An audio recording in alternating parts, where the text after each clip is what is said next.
開始之前，簡單聲明，本影片只係個人觀點分享，唔構成任何投資建議。大家好，我係 Funman 101。最近整個 SaaS 軟件行業股價大跌，好多人擔心 AI 會食掉咗 SaaS 軟件嘅利潤。所謂 Generic AI Agent 就係可以跨平台執行工作流程嘅人工智能，例如 OpenAI、Anthropic 又或者 Microsoft 嘅 Copilot 等，佢哋可以整合多個 SaaS 軟件嘅功能。即使好多 SaaS 軟件嘅公司財報超出預期，投資者仍然擔心呢啲軟件可能變成 legacy 嘅 architecture layer， 利潤率未必再咁高。我哋先嚟睇下呢個問題嘅背景。投資者普遍唔覺得 SaaS 軟件會被 AI 完全取代，但大家擔心嘅係 Generic AI Agent 可以安排執行跨多個 SaaS 軟件嘅工作流程。即使每個 SaaS 軟件本身有 AI 工具，都未必夠，因為 Generic AI Agent 可以整合多個軟件嘅價值，好似會搶走利潤咁。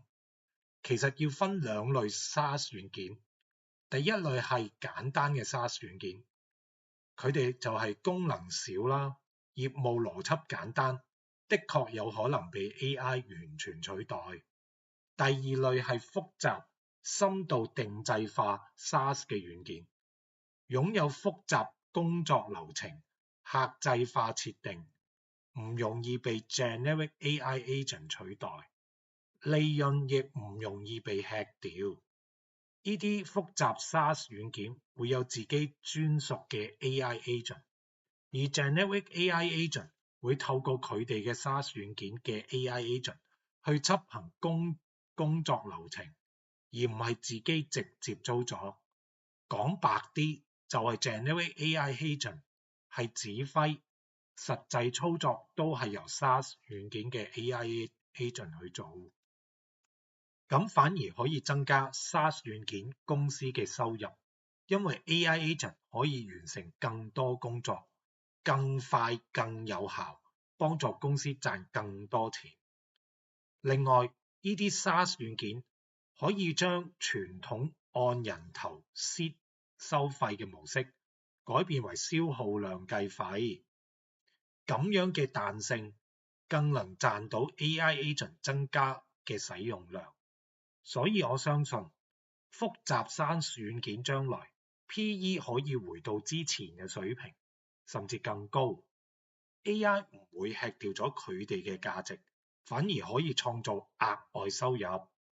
不過要注意，現時投資者心態比較負面，短期股價可能維持低位。